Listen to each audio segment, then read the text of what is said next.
सिद्धाणं नमो आयर्याणं नमो वज्झायाणं नमो लोये सव्वसाहुणं मङ्गलं भगवान् वीरो मङ्गलं गौतमो गणी मङ्गलं कुन्दकुन्दाद्यो जैनधर्मोऽस्तु मङ्गलं सर्वमङ्गलमाङ्गल्यं सर्वकल्याणकारकं प्रधानं सर्वधर्माणां जैनं जयतु शासनं मंगलमय मंगलकरण वीतरागविज्ञान नमः ताय जाते वै अरहंतादिमहान करि मंगल करि हो महाग्रंथ करण को काज जाते मिले समाज सब पावे निज पदराज इस भवतरु को मूल एक जानो मिथ्या भाव ताको कर निर्मूल अब करिए मोक्ष उपाव। विगत 2 दिनों से मोक्ष मार्ग प्रकाशक ग्रंथ के 7वें अध्याय पर चर्चा चल रही है, जिसमें पंडित टोडरमल जी ने जो जैन मिथ्या दृष्टि है अर्थात जो जैन शास्त्रों का अध्ययन करते हैं उनके संदर्भ में लिखा है। तो जो जैन मिथ्या दृष्टि है वे जैन शास्त्रों का अध्ययन करते हैं, वे जिन आज्ञा को मानते हैं, परंतु उनका किंचित मिथ्यात्व शेष रह जाता है और वह मिथ्यात्व भी त्याज्य है, क्योंकि मिथ्यात्व का अंश भी बुरा ही है। जैसे जहर की एक बिंदु भी हो तो वो प्राणों का घात ही करेगी, उसी प्रकार जो मिथ्यात्व का सूक्ष्म मिथ्यात्व भी रह जाएगा तो उससे सम्यक्त्व नहीं हो पाएगा, मोक्ष मार्ग पर आगे नहीं बढ़ पाएंगे। तो यह सूक्ष्म मिथ्यात्व है क्या कि मिथ्यात्व तो है परंतु बाहर से ऐसा दिखता नहीं है कि वह मिथ्यात्व है। कि पिछले अध्याय में कुगुरु आदि का वर्णन किया था, तो वो जो गृहित मिथ्यात्व है उसको हम स्थूल मिथ्यात्व ले सकते हैं, और यह जो जैन शास्त्रों का अध्ययन करता हुआ जो व्यक्ति है उसे सूक्ष्म मिथ्यात्व मान सकते कि उसने जैन शास्त्रों का अध्ययन किया है, तत्वों को जानता है, तत्वों के बारे में उसे पता है। फिर ऐसे भी कोई व्यक्ति ऐसे भी कहते कि वो बहुत दिनों से स्वाध्याय कर रहे हैं, परंतु उनको वो जिनवाणी में जो लिखा है वह समझ रहे हैं, परंतु उनको ये नहीं समझ में आ रहा है कि उनका मिथ्यात्व नष्ट क्यों नहीं हो रहा है, सम्यक्त्व क्यों नहीं हो रहा है।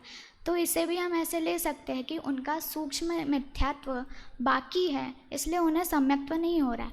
उनको पता तो है, तत्वार्थों के बारे में जानते तो है, जिनवाणी में जो लिखा है वह 100% जानते तो है, पर उसका पूर्णतः श्रद्धा में परिवर्तन नहीं आया है।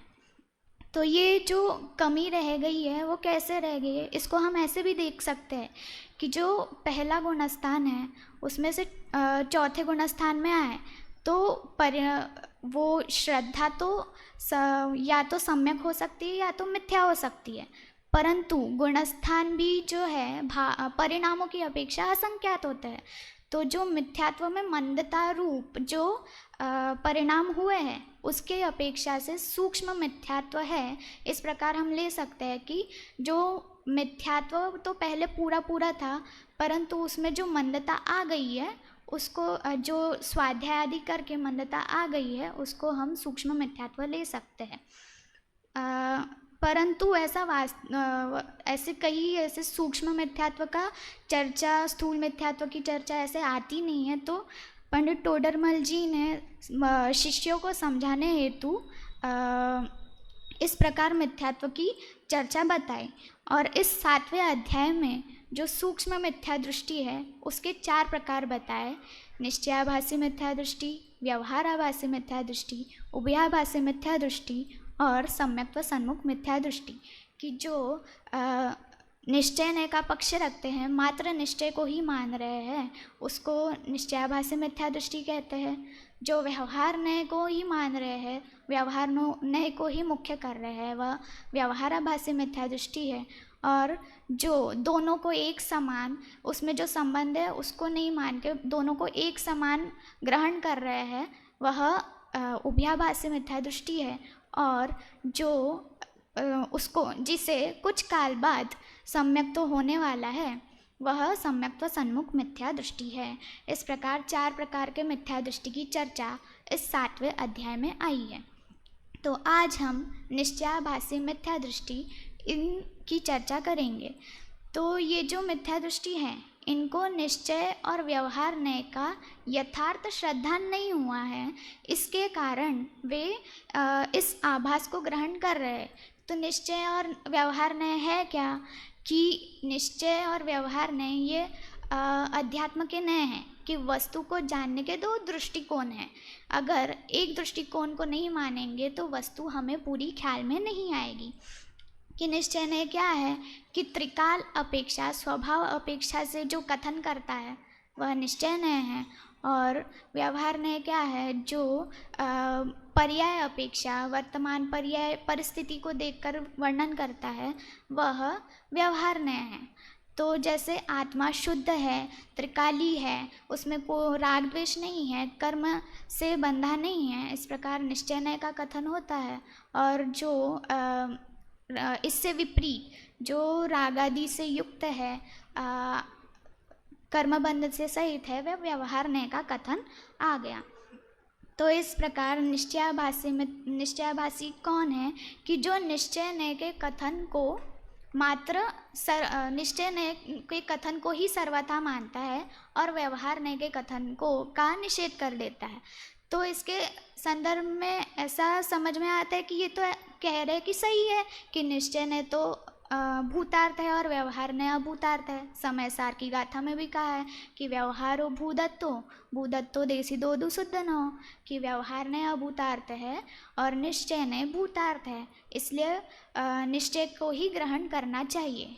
परंतु क्या कहा कि जो निश्चय न्याय को सर्वथा मानता है, कि सर्वथा उसका ही ग्रहण कर रहा है, बाकी व्यवहार को पूर्णतः निषेध कर दिया, मतलब एकांत को ही ग्रहण कर रहा है, वह निश्चयाभासी है। तो एकांत को ही ग्रहण कर रहा है, वह निश्चयाभासी है। कि जो सिद्ध समान शुद्ध आत्मा को सिर्फ शुद्ध ही मान रहा है, उसमें वर्तमान में जो पर्याय अपेक्षा जो दोष है उसे नहीं मान रहा है, वह निश्चयाभासी है। तो मेन प्रॉब्लम क्या है कि वह निश्चय न्याय का कथन तो संपूर्णतः जानता है, परंतु उसका एप्लीकेशन कैसे करना है, उसको जीवन में कैसे उतारना है, यह उसे भावभासन नहीं है। कि जैसे कोयले का उदाहरण ले सकते हैं कि कोयले में हीरे बनने की योग्यता है, परंतु हम कोयले के साथ हीरे जैसा व्यवहार नहीं कर सकते कि कोयले को हीरे के कीमत में बेच दिया। तो इस प्रकार जो आत्मा शुद्ध है, वह तो निश्चय न्याय की अपेक्षा से कहा है, परंतु उसे पूर्णतः वही मानना वह युक्त नहीं है। तब इसमें प्रॉब्लम क्या है कि हमें निश्चय न्याय को तो मुख्य करना था और व्यवहार न्याय को गौण करना था। तो व्यवहार न्याय को गौण करने की बजाय हमने पूर्णतः निषेध ही कर दिया कि उसका अस्तित्व ही नहीं है। कि जैसे आम है, हापुस आम है, इस प्रकार हमने आम को हापुस कहा, तो इसमें बाकी की जो प्रजाति है वह गौण हो जाती है, उसका अभाव नहीं हो जाता, क्योंकि वो तो विद्यमान ही है। वैसे ही निश्चय न्याय के कथन को मुख्य किया है, तो वह व्यवहार न्याय का कथन गौण है, पूर्णतः निषेध नहीं है। परंतु निश्चयाभासी ऐसा मानता है कि मात्र निश्चय न्याय ही है, व्यवहार न्याय के कथन को पूर्णतः नहीं मानता। तो पढ़ते हैं कि निश्चयाभासी मिथ्या दृष्टि कैसा है। कि कितने ही जीव निश्चय को न जानते हुए निश्चयाभास के श्रद्धानी होकर अपने को मोक्ष मार्गी मानते हैं। तो कितने ही जीव निश्चय को न जानते हुए, अब यह निश्चय को न जानते हुए क्यों लिया है पहले ही कह के आए हैं, जो जिन आज्ञा को मानते हैं, जैन शास्त्रों का अध्ययन करते हैं, तो वह निश्चय नय को कैसे नहीं जानेंगे। तो यह ऐसा अर्थ लेना है कि जो निश्चय नय को पूर्णतः नहीं जान रहे, अधूरा जान रहे, कि जो निश्चय नय है उसका भाव वासन नहीं हो रहा, वो जीवन में उसका उपयोग नहीं कर पा रहे, उसका एप्लीकेशन नहीं कर पा रहे। कि बहुत सारे लोग कहते हैं कि मैथ्स ये जीवन में क्या आवश्यक है, परंतु उसके जो हमको जब सिखाते हैं तो उसके साथ उसके फॉर्मूलेस के साथ उसका एप्लीकेशन भी बताते हैं कि वो यूज़ में कैसे आएगा। वैसे ही निश्चय नय को यदि हम परिभाषा के रूप में ही समझ लेंगे, परंतु उसका यूज़ कैसा है ये नहीं समझेंगे, तो वह कुछ भी लाभकारी नहीं है, क्योंकि इसके बिना हम मोक्ष मार्ग पर वह आगे नहीं बढ़ सकते हैं। इसमें और एक उदाहरण सबको ज्ञात ही है कि जैसे तोते का उदाहरण, उसको कहा था कि शिकारी आएगा, जाल फैलाएगा और पकड़ के ले जाएगा। वह पूरा रट लेता है कि शिकारी आएगा, जाल फैलाएगा, पकड़ के ले जाएगा, परंतु उसको ये ज्ञात नहीं हो, मतलब उसको यह भावभासन नहीं हुआ कि उसको शिकारी पकड़ के ले जाएगा और अंत में पकड़ा जाता है। तो इस प्रकार जो एक पक्ष को ही ग्रहण करता है वह सही नहीं है। मतलब कैसे कि आधा ज्ञान भी खतरनाक हो सकता है। जैसे नीति शतक में भी कहा है कि यदा किंचित ज्ञोहम द्विपैव मदान्धः संभव, कि किंचित जो अज्ञानी पुरुष है वह किंचित ज्ञान को, कुछ अल्प ज्ञान में ज्ञान उसको हो जाए तो उसमें ही मद कर लेता है, और ज्ञान लव दुर्विदग्धम ब्रह्मापितम नरम न रंजयति, मतलब जो ज्ञान के अल्प ज्ञान के मद में जो चूर है उसको भगवान भी नहीं समझा सकते। परंतु जो यहाँ पंडित टोडरमल जी है वह समझा रहे हैं कि मात्र एकांत के पक्ष को नहीं ग्रहण करना है, हमें पूर्ण निश्चय और व्यवहार दोनों को समझना पड़ेगा, तभी वस्तु स्थिति समझ में आएगी। तो आगे क्या कहा कि निश्चय नय को न जानते हैं, निश्चयाभास के श्रद्धानी होकर अपने को मोक्ष मार्गी मानते हैं। अपने को मोक्ष मार्गी मानते हैं अर्थात क्या, कि मैं तो शुद्ध ही हूँ, इस प्रकार मानता है, और अपने को धर्मात्मा मानता है कि मैं तो मोक्ष में ही हूँ, तो मुझे कुछ उद्यम करने की आवश्यकता ही नहीं है, मैं पूर्णतः सुखी हूँ, तो मुझे कुछ करने की आवश्यकता ही नहीं है। जो पुरुषार्थ है उससे वह दूर हो जाता है और प्रमादी बनता है। इस प्रकार खुद को मोक्ष मार्गी मानता है कि अपने आत्मा को सिद्ध समान अनुभव करते हैं कि मैं तो सिद्ध समान शुद्ध हूँ, मुझ में 8 गुण युक्त हूँ, मेरे में मोह राग द्वेष नहीं है। इस प्रकार जो श्रद्धान करता है और जो प्रत्यक्ष में, मतलब हमको प्रत्यक्ष दिखाई दे रहे हैं कि संसार में दुख रूप उसके हो रहे हैं, सुख दुख आदि परिणमन हो रहे हैं, इंद्रिय सुख हो रहा है, उसको क्षय उपशम ज्ञान है, वह नहीं देख रहा है कि प्रत्यक्ष में उसको दिख रहा है कि वह जन्म मरण के दुख उठा रहा है, इसको नहीं देख रहा है और कह तो रहा है कि मैं सिद्ध समान शुद्ध हूँ, कि सिद्ध समान शुद्ध हो। इसके लिए एक उदाहरण भी देख सकते हैं कि एक क्लास में कहा कि सब बच्चे 100% ला सकते हैं, पर यदि कोई मान ले कि मैं तो 100% ला सकता हूँ और पढ़ाई ना करे, तो क्या उसके 100% आ सकते हैं? वो तो पास भी नहीं होगा, क्योंकि उसने कुछ पुरुषार्थ ही नहीं किया है। तो अतः मात्र शुद्ध का कथन करने का, शुद्ध के कथन को ही मात्र मानने से यह सही नहीं होगा। फिर आगे इसकी अपेक्षा भी कहते हैं कि सिद्ध समान शुद्ध किस लिए कहा, किस अपेक्षा से कहा, कि शास्त्रों में जो सिद्ध समान आत्मा को कहा है वह द्रव्य दृष्टि से कहा है, पर्याय अपेक्षा सिद्ध समान नहीं है। अब द्रव्य दृष्टि क्या है कि जो द्रव्य है वह उत्पाद वैद्रव्यात्मक है, गुण पर्याय युक्त है, तो जो द्रव्य को ही मुख्य करके कथन है वह द्रव्य दृष्टि से कथन किया जाता है कि जो निरंतर त्रिकाल रहने वाला है उस गुण को मुख्य करके जो कथन है वह द्रव्य दृष्टि का विषय है। तो आत्मा सिद्ध समान है कि इसमें क्या लेना है कि आत्मा में ज्ञान है और सिद्धों में ज्ञान है, चैतन्य है, ये इस प्रकार दोनों समान हैं और पर्याय अपेक्षा सिद्ध समान नहीं है।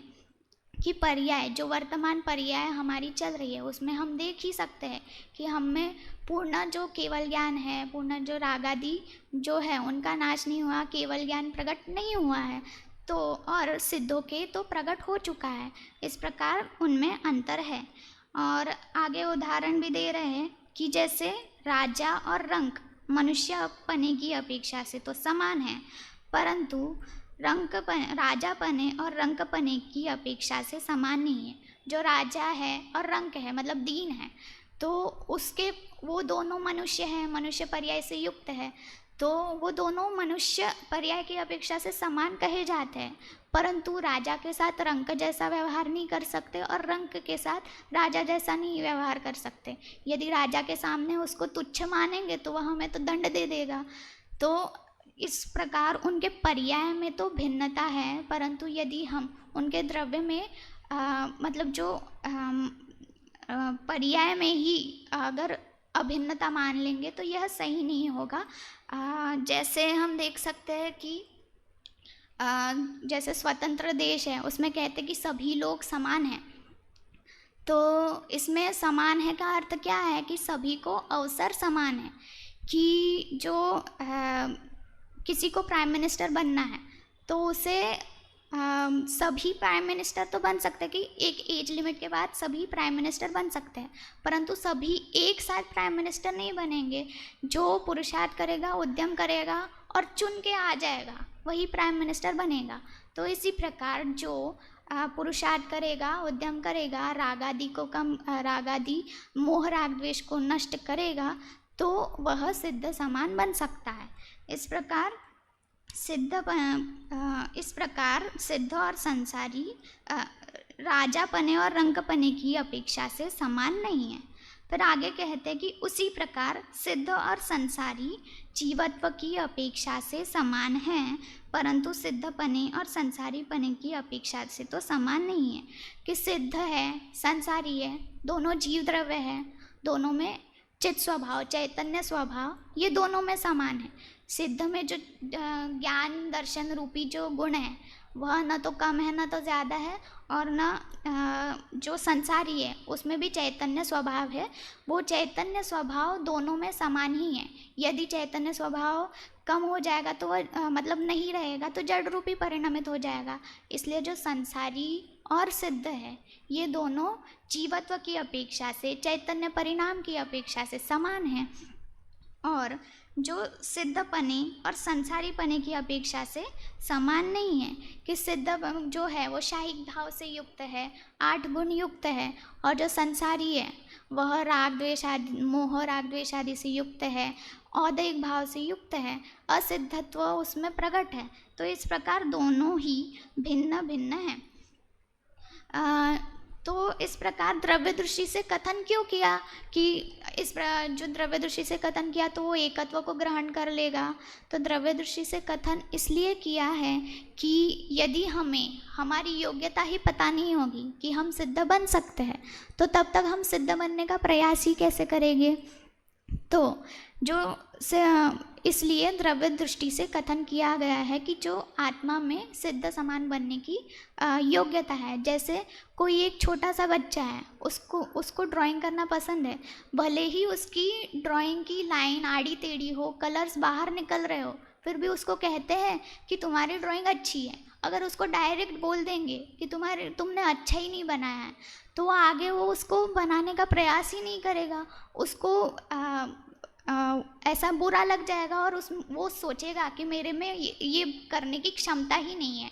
इसलिए इस प्रकार द्रव्य दृष्टि से कथन करते हैं कि सिद्ध समान शुद्ध है और पर्याय की अपेक्षा से तो भिन्नता है ही, परंतु क्या निश्चयाभासी क्या करता है कि सिद्ध समान शुद्ध कहा था, वह सिद्ध ही है ऐसा मान लेता है। कि जो द्रव्य दृष्टि से जो सिद्ध समान कहा कि सिद्ध जैसे गुण प्रकट तो कर सकता है, परंतु अभी की अवस्था जो है वह तो भिन्न ही है। यदि उसको ही मान लेगा तो वह मिथ्या दृष्टि बन जाएगा। इस प्रकार जो निश्चयाभासी है वह सिद्ध और संसारी में भिन्नता नहीं मानता है। और ऐसे भी कह सकते हैं कि जो स्वतंत्र, एक उदाहरण देख सकते हैं कि जो स्वतंत्र राज्य है उसमें समान अवसर है, ऐसा कहते हैं, पर सभी जीव समान हैं, परंतु सभी जो लोग हैं वो समान किस प्रकार है, उसमें अवसर उनको समान है कि जो स्त्री पुरुष है, बच्चे हैं, ये तो समान नहीं हो सकते, परंतु जो भारतीय है तो सब भारतीय है इस अपेक्षा से समान है। और फिर क्या कहा कि तथापि ये तो जैसे सिद्ध शुद्ध है वैसे ही अपने को शुद्ध मानता है। अपन सिद्ध पूजन में देख सकते हैं कि धूप के चंद में कहा था कि मेरा स्वभाव चैतन्यमय है, उसमें जड़ की कुछ गंध नहीं। कहा कि मैं तो चैतन्यमय हूँ, उसमें जड़ की गंध नहीं है, पर से भिन्न हूँ, पूर्णतः भिन्न हूँ, इस प्रकार कहा। फिर आगे की ही लाइन में कहा कि यह धूप नहीं जड़ कर्मों की रज आज उड़ाने आया, कि जो कर्म है उसको नष्ट करना है। तो इस प्रकार इसमें दोनों को माना है कि द्रव्य दृष्टि से, मतलब जो द्रव्य अपेक्षा से मैं तो चैतन्यमयी हूँ, जड़ से भिन्न हूँ, परंतु जो पर्याय में जो अशुद्धता है वह विद्यमान है और उसका नाश करने का उद्यम करता है। परंतु क्या कहते हैं कि वैसा ही अपने को शुद्ध मानता है, सिद्ध जैसा ही अपने को शुद्ध मानता है, कि क्या करता है कि मैं तो परमात्मा हूँ और अशुद्धता किस में होती है, बहिरात्मा में होती है, तो मैं बहिरात्मा ही नहीं हूँ, इस प्रकार वह श्रद्धान करता है और फिर जो पुरुषार्थ है उसका उद्यम नहीं करता है। इसलिए हमें जो है वह अपेक्षा समझनी चाहिए, परंतु वह शुद्ध अशुद्ध अवस्था पर्याय है। जो शुद्ध अशुद्ध अवस्था है वह पर्याय है, यह नहीं समझता और इस पर्याय अपेक्षा समानता मानी जाए तो यही मिथ्या दृष्टि है। और जो पर्याय अपेक्षा से सिद्ध और हमें संसारी में जो समानता मानेगा वही निश्चयाभासी मिथ्या दृष्टि कहलाएगा। इसलिए हमें क्या करना चाहिए, हमें निश्चय और व्यवहार का श्रद्धान अच्छे से करना चाहिए, जिससे हम मिथ्या दृष्टि एकांत को ग्रहण नहीं करेंगे। क्यों?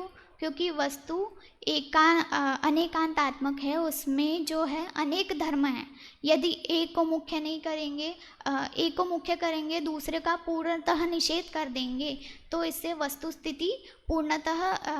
स्थिति ही बिगड़ जाएगी, वस्तु ही पूर्ण नाश को प्राप्त हो जाएगी। अतः हमें जो वस्तु के अनेक धर्म हैं उसको समझना आवश्यक है।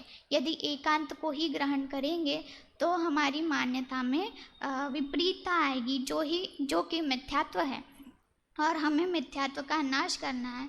इस प्रकार हम अनेकांत स्वरूप को समझे और आत्मज्ञान में रत हो, इसी मंगल भावना से ओम नमः सिद्धेभ्यः।